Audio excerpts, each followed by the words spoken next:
This is the primary season element 1 about the basics of the primary season, and as you can see here, I've got a little visual aid to help you understand what the primary season is and what it's about. In this picture, we have two elephants going against each other, two members of the same group trying to determine who the champion of their group is going to be. It's not an elephant going against a donkey. The donkeys are off doing their own thing and trying to determine who their champion is going to be. In this slide, it's two elephants going against each other. And if we're talking about elephants, then we are talking about the Republican Party. Now, if we'd have had two donkeys on the last slide, we'd be talking about the Democratic Party right now because that's their symbol. But we had two elephants on the last slide, and the elephant is the symbol of the Republican Party. So we're going to use them for our example here. So how does the Republican primary work then? Well, the first thing you're going to do is select, a bunch of your best and brightest from your party, the people that you think have the best chance to eventually be President of the United States from your political party. And of course, in the Democratic primaries, they're going to take the same first step, choosing their best and brightest as well. So you start with a collection of your best, and then you send them out on the road to let the voters decide which one of them actually is the best. And for about 8 months or so as a political candidate, that is all you're going to think about.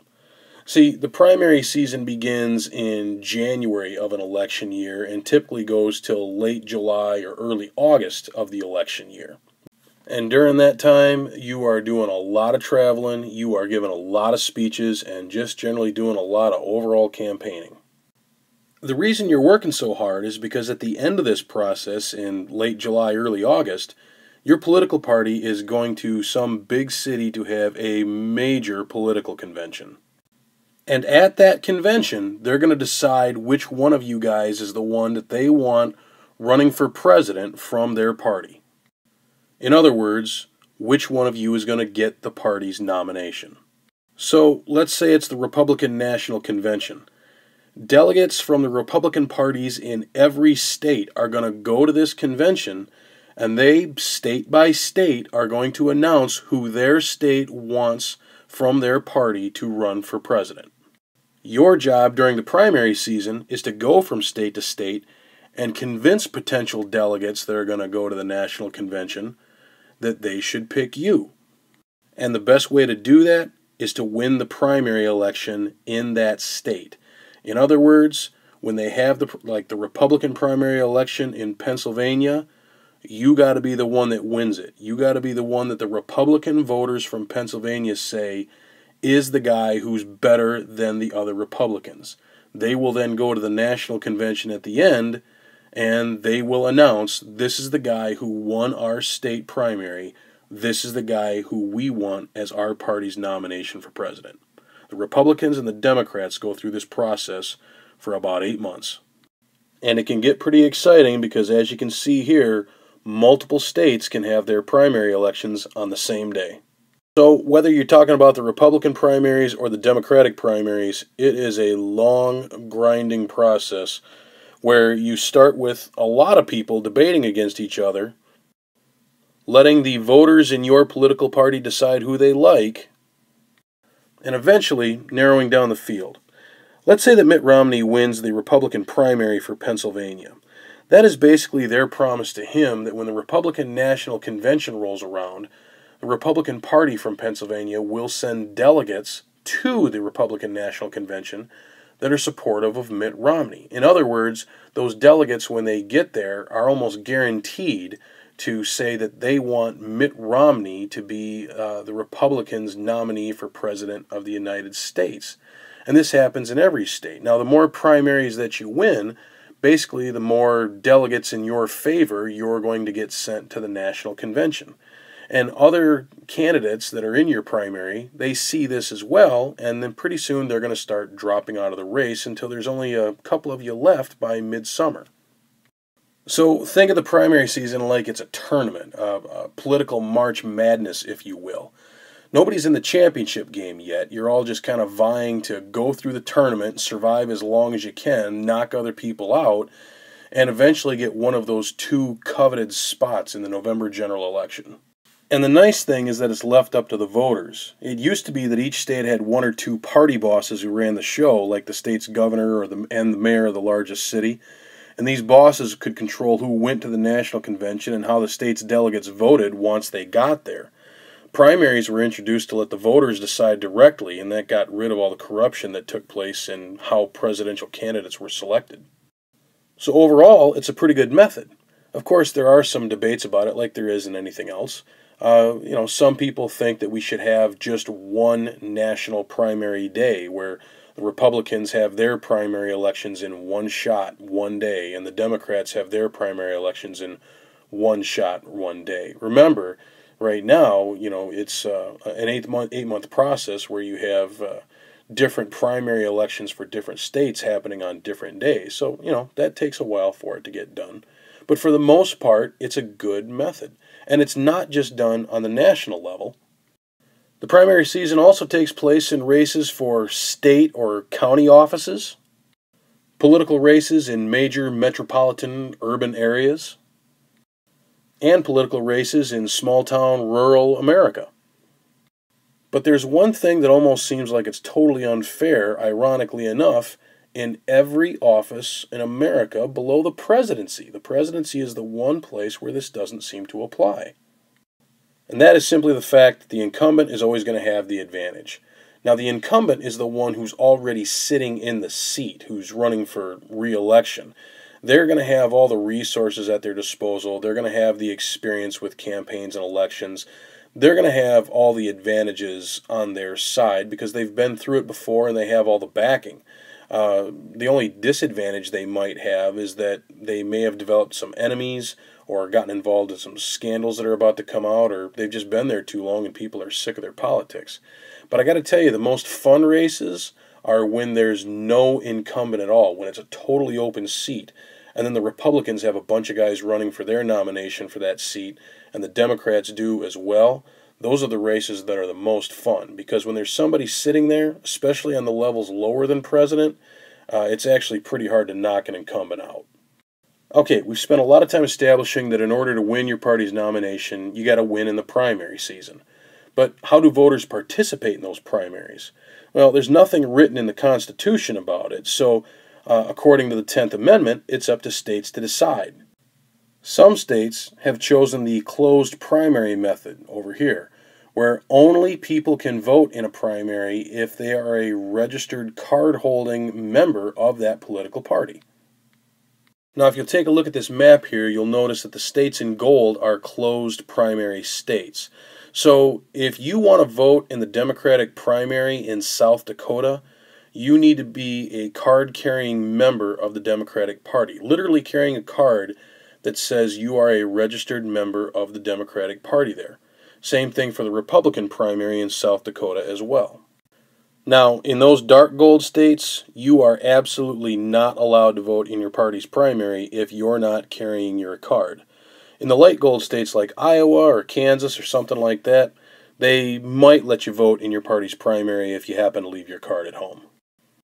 At this point, pause the video and take a look at which states are closed primary states.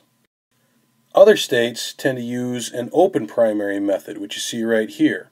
In an open primary, any qualified voter can take part in a primary election. Now, of course, one important thing to remember here is that whether it's a closed primary or an open primary, the key is that you're only allowed to participate in one party's primary. You're not allowed to participate in both parties' primaries. You got to pick one or the other. In those closed states, you're a card-carrying member. But in the open states, you just show up at the polling place and tell the people working there which primary you'd like to vote in. Now, if you take a look in the light purple states, you actually have to say that to the people when you walk in, and they'll give you a ballot for the Republican primary or the Democratic one. But in a state like Michigan, which is open with private choice, all you got to do is walk in and just say, you'd like a ballot for a primary, and then you flip to one side or the other. If you fill in both sides, it invalidates the document, so you're only allowed to vote in one primary, but nobody has to know which one that it is. Pause the video right now and take a look at which states are open primary states. Now, some states are going to use what's called a blanket primary. In a blanket primary state, they're not going to make you choose if you want to vote in the Democratic primary or the Republican primary. They're just going to list all the candidates on their ballot and the party that each person is affiliated with, and just let you go ahead and vote. You can still only vote for one, but qualified voters can vote for any candidate they want to, regardless of party. So if you want to vote for a Democrat, go ahead. If you want to vote for a Republican, go ahead. When it's all said and done and they count up the votes in that state, the top two, regardless of party, are the ones you are saying belong in the general election in November. Take a second here to pause the video and see which states are blanket primary states. And there is one state that just does what's called a nonpartisan primary, or a straight open election.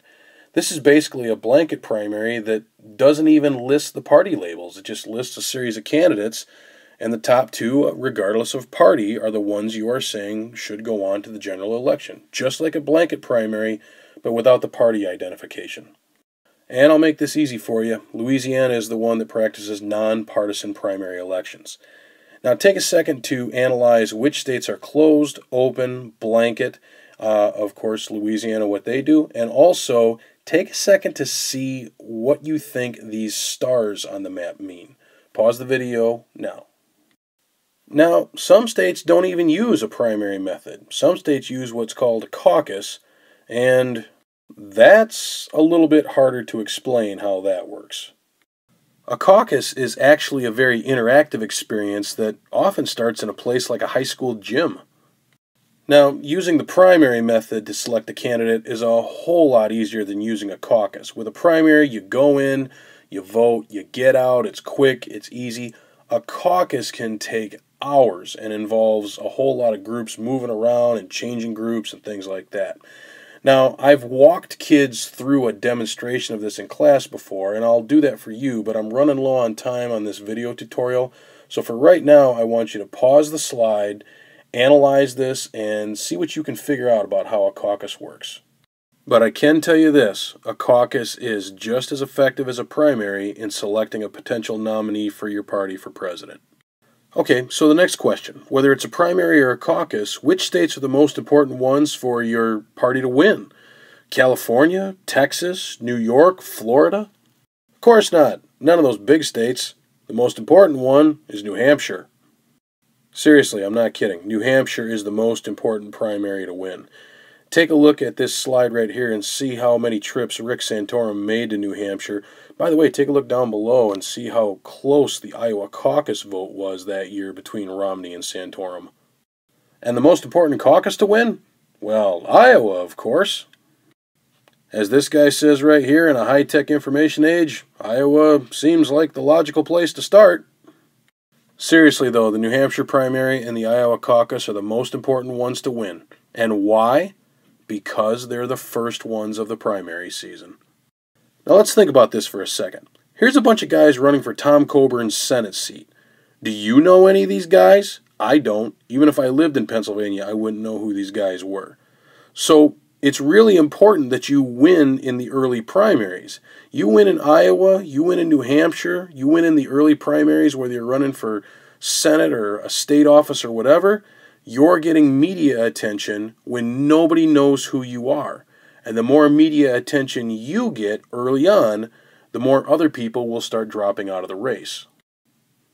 That's why, like in this political cartoon, it's really important to have the early caucuses and the early primaries, because these are the ones that are going to chew up and spit out the candidates.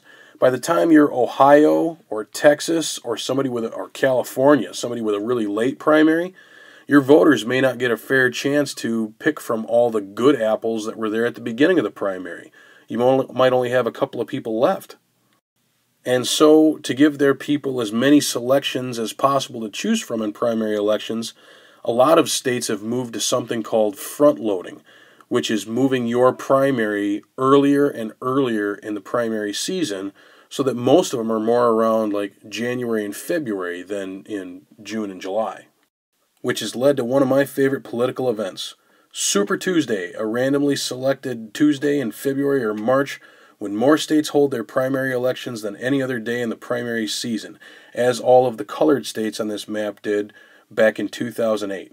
just makes you feel giddy. All right, that's it. Thanks for listening.